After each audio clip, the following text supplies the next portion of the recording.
Précisément pour une activité insolite qui ne se pratique pas qu'en Laponie, visiblement. Et c'est Evan Adeliné qui sera notre guide. Evan, vous êtes sacrément bien accompagné aujourd'hui, dis donc. C'est votre nouvel invité ? Oui, exactement, c'est mon invité. Un petit mot pour Télématin, Conway. Conway, c'est un husky d'Alaska et il fait partie de la meute de chiens de Nicolas, qui est musher ici à Gerd et qui organise des activités avec des chiens. Alors, pas que en hiver, hein, les chiens, c'est pas que pour les chiens de traîneau. On peut faire plein d'activités. On va vous expliquer tout ça dans un instant. Ah, vous nous dites être avec un musher, mais c'est quoi exactement un musher, Evan ? Alors, un musher, c'est le nom anglais en fait que l'on utilise pour désigner un meneur ou une meneuse de chiens. Et en fait, c'est un mot anglais, mais qui vient plutôt des Français, parce qu'à l'époque, au Canada... Oh, il va s'asseoir ? Assis-toi. Ah non, j'y arrive pas encore. En fait, à l'époque, au Canada, les Français disaient « marche, marche » pour faire avancer leurs chiens avec leur traîneau. Et les Anglais, là-bas, ont entendu plutôt « mush, mush ». Et au fur et à mesure... Ah bah voilà, vous avez vu, c'est assis. Au fur et à mesure, eh bien en fait, mush mush est devenu musher et c'est ainsi qu'est né le mushing. Mais pour en parler, moi je suis pas musher, donc je vais vous présenter plutôt Nicolas, notre invité aujourd'hui. Nicolas, tu peux nous rejoindre pour nous présenter un petit peu ta passion. Salut, merci d'être avec nous ce matin. Bonjour à vous. Merci de nous accueillir dans ta belle région, parce que c'est très très joli ici. Est-ce que tu peux peut-être commencer par nous expliquer comment est née ta passion ? Ça fait 40 ans que tu es passionné par les chiens. Oui, ça fait 40 ans que je suis passionné. Depuis tout petit, j'ai eu des chiens. Mes parents ont toujours eu des chiens. Mes grands-parents ont toujours eu des chiens. J'ai été passionné de voir à la télé les émissions sur les chercheurs d'or avec ces attelages qui emmenaient ces aventuriers comme ça au fin fond de l'Alaska. Et j'en ai rêvé jusqu'au moment où j'ai eu la possibilité d'avoir mes premiers chiens pour être conducteur de traîneau à chiens.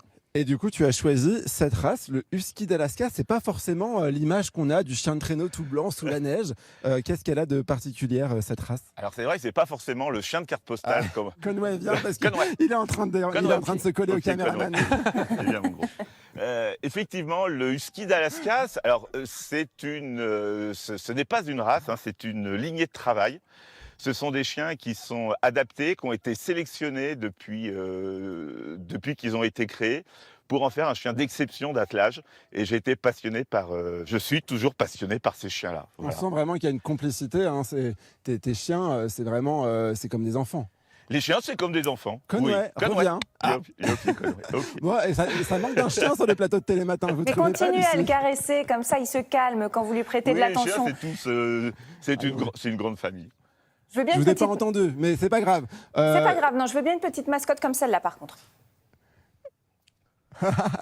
Alors, il y a plein d'activités qu'on peut faire avec ces chiens. Évidemment, on pense tous aux chiens de traîneau, mais quand on voit la montagne est tellement belle en été, même à l'automne, qu'est-ce qu'on peut faire avec tous ces chiens ? Qu'est-ce que vous proposez ? Alors, lorsqu'il n'y a pas de neige, on va avoir des activités qu'on appelle activités estivales.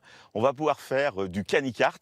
Le canicart, ça va être le traîneau à roues. C'est un peu le traîneau du Père Noël, mais tout terrain, quoi. Ouais, c'est ça. C'est le traîneau du Père Noël qui permet de se promener, d'aller en balade et même de faire des courses aussi. On a des compétitions en cartes avec nos chiens et lorsqu'on n'a pas de neige, tout en faisant très attention aux températures, puisque quand on a de la neige, on sait qu'il fait froid. Quand on n'a pas de neige, on fait très attention aux températures pour faire travailler les chiens dans de bonnes conditions. Donc on va avoir le canicart et la canirando. La canirando, ça va être un chien attelé à une personne et là on va partir en randonnée. Profiter de la traction canine et puis essayer de rentrer un peu plus dans cette complicité qu'on peut avoir entre un chien et ça donne son envie conducteur. en tout cas, ça donne envie. Conway, tu viens ? Lucie, à votre avis, qu'est-ce qu'on va vous préparer comme démo aujourd'hui ? Est-ce qu'on peut voir du canicart ? Moi ça m'intéresse, j'ai bien envie de vous voir à l'œuvre, tiens Evan. Alors le canicart, en fait, il fait trop chaud pour ça et c'est vraiment important parce que le bien-être du chien est la clé quand on est musher. Et là, on va pas pouvoir faire de canicart. Exactement. On va pas faire travailler les chiens à plus de 16 degrés. Là, les températures, en ce moment, on a des hausses de température qui sont générales, donc on va vite atteindre ces 16 degrés. Et pour le bien-être animal, on ne va pas au-dessus. Les chiens risquent d'avoir un coup de chaud, tout simplement. Le chien ne sait pas se faire et il peut avoir un coup de chaud. Donc on limite les activités à ce que le chien est capable de faire. Donc on va faire de la canirando plutôt. Donc vous allez bien avoir une démo, Lucie, rassurez-vous. Et pour ça, merci beaucoup Nicolas, je vais te laisser aller préparer les chiens. Merci. Puisqu'en fait, ils sont tous dans la remorque que vous pouvez peut-être voir derrière moi. On va les préparer, on va les sortir, on va monter tout en haut du col derrière moi. Et on se retrouve dans 1 heure pour faire une canirando. Le temps pour moi de lasser mes super chaussures de rando. Hein. Oui, bah, ça promet, ouais. Après, En bien termes de équipé, ça va chaussures pas de rando, c'est moyen, mais effectivement. Mais on vous dit à tout à l'heure et j'ai hâte d'avoir une belle vue aussi parce que vous êtes en haute montagne. À tout à l'heure, Evan. On sera au rendez-vous. Pendant ce temps-là, basculons de l'autre côté des Quasiment, Pyrénées. c'est plutôt en- une bonne heure. Samuel, je vous laisse ouvrir la marche avec Evan. Oui, avec Evan en direct des Pyrénées à Gers, bien entouré, on le voit, on le retrouve avec une balade que vous aviez prévue. Des huskies d'Alaska sont à côté de vous, je crois.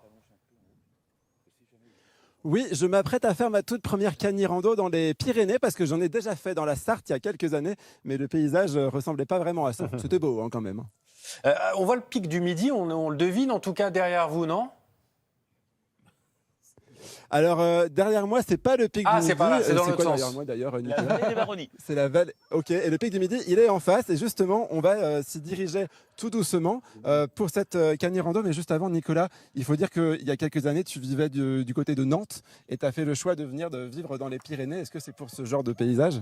Entre autres, exactement, pour retrouver la nature et pouvoir m'épanouir avec mes chiens dans leur milieu préféré. Des chiens que vous entendez peut-être qu'on va aller voir un petit peu plus haut. Alors, on va vous faire la démo tant attendue de canirando. On lance les chiens? Comment on fait déjà? On est parti? On leur donne quel ordre? Ok. Ok. Ok, Texas. Ah, je le fais bien. Alors, peut-être c'est le moment d'expliquer comment ça marche une canirando. Alors on va être équipé d'une ceinture qui est autour de la taille, ceinture au baudrier. Ensuite, on a une longe élastique qui est reliée au chien et ce qui va nous permettre de profiter de la traction canine du chien. J'avoue qu'en montée, c'est très confortable. Hein. C'est plutôt C'est comme sympa. un vélo électrique en fait, mais vachement plus sympa. C'est ça. Et Et est-ce en, que- en descente, on fait chauffer les cuisses. Bah oui, c'est ça. Est-ce que tout le monde peut le faire? Alors tout le monde peut le faire Est-ce avec. qu'il ne faut pas des contre-indications, des enfants? Chacun peut le faire à son rythme. Les enfants peuvent le faire aussi. S'ils sont trop légers, ils vont être en binôme avec un adulte accroché au chien. Comme ça, l'adulte, il va assurer la sécurité par rapport à la pression et ça va éviter de faire tomber l'enfant. Donc tout le monde peut le faire. Après, il faut en parler évidemment à son médecin si on a des contre-indications au niveau du dos, au niveau des genoux, des articulations. Et une canirando, en moyenne, c'est combien de kilomètres? Le chien, il peut nous emmener il pourrait nous emmener jusqu'au pic du Midi? Il pourrait nous emmener jusqu'au pic du Midi. Sur ces lignées-là, les Alaskan Huskies, ils peuvent faire plus de 100 km en traction, au traîneau, à plus de 15 km/h. Donc en canirando, Ah il oui, pourrait oui. aller beaucoup plus loin. C'est nous qui n'allons pas suivre à 15 km/h. Ça vous donne envie, Samuel? Alors oui, ça me donne très envie, mais je me posais une question. Tout le monde peut le faire, ok, mais est-ce que tous les chiens peuvent le faire? Est-ce qu'on peut le faire avec nos chiens, nous, chez nous? Alors oui, c'est une bonne question. Est-ce qu'on peut le faire avec notre chien à la maison? J'imagine pas avec le caniche de ma grand-mère. Et alors avec le caniche de la grand-mère, on pourrait le faire. Ah On ouais. peut le faire avec tous les chiens à partir du moment où morphologiquement, ils ne sont pas inaptes. Il y a certains chiens qui ont les nez qui sont très retroussés, qui ont du mal à respirer. Après, le mieux, c'est d'en parler à son vétérinaire pour avoir l'assurance que le chien peut le faire en bonne santé. Bon bah voilà, comme ça vous avez l'info. D'ailleurs, on voulait vous montrer, tes chiens, ils sont vraiment en bonne santé. On le voit, ils sont hyper athlétiques. Comment faire pour savoir si notre chien à la maison est en forme? Alors, ce qu'on appelle le poids de forme, c'est on va pouvoir prendre Tiens, viens, ici, Texas. sur les flancs, le chien, et on va avoir une petite poignée de chair. Là, on est au poids de forme. Si on ne l'a pas, si on voit trop de côtes, 3 à 4 côtes apparentes, on va être un chien qui va être amaigri. Et si on a des poignées d'amour qui sont trop importantes, il faut diminuer un peu la dose de croquettes. C'est un peu comme chez nous en fait. C'est un peu Ça comme va, chez j'ai nous. encore j'ai une petite poignée pour l'instant. Alors, je voulais aussi qu'on vous présente la meute parce que tu as une partie de ta meute, Nicolas, que tu nous expliques un petit peu les rôles que chacun a. Dans Alors, cette meute. Ici, dans la meute, on va avoir déjà différentes lignées, des lignées qui sont suédoises, des lignées qui sont américaines. Les chiens plutôt foncés, ce sont les lignées américaines.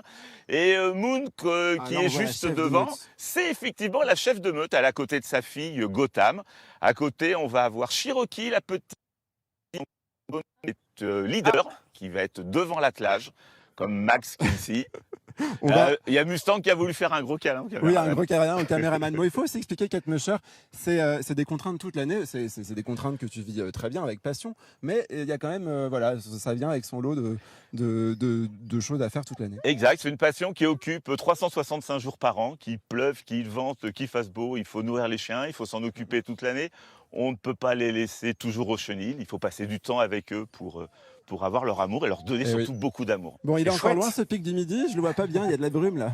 Il y a Le un peu pic de du boulot. midi, il est un petit peu loin, on le voit pas, mais il Ouais. est juste en face de nous. Bon, On peut y aller. rassurez-vous, je serai Merci. revenu demain. Allez, Texas, on y va. Et puis si on arrive avant midi, double ration de croquettes. Ok, Texas. Merci beaucoup, Allez, Evan. ok. Faites ce que vous voulez. Cette Cagny-Rando, ça a l'air très chouette. Mais faites attention à vous, surtout parce qu'on a besoin de vous demain matin dans Télématin. Bah oui, demain on a besoin de vous parce que vous serez à Anglette dans le Pays Basque. On aura donc une nouvelle destination de voyage. En attendant, vous restez avec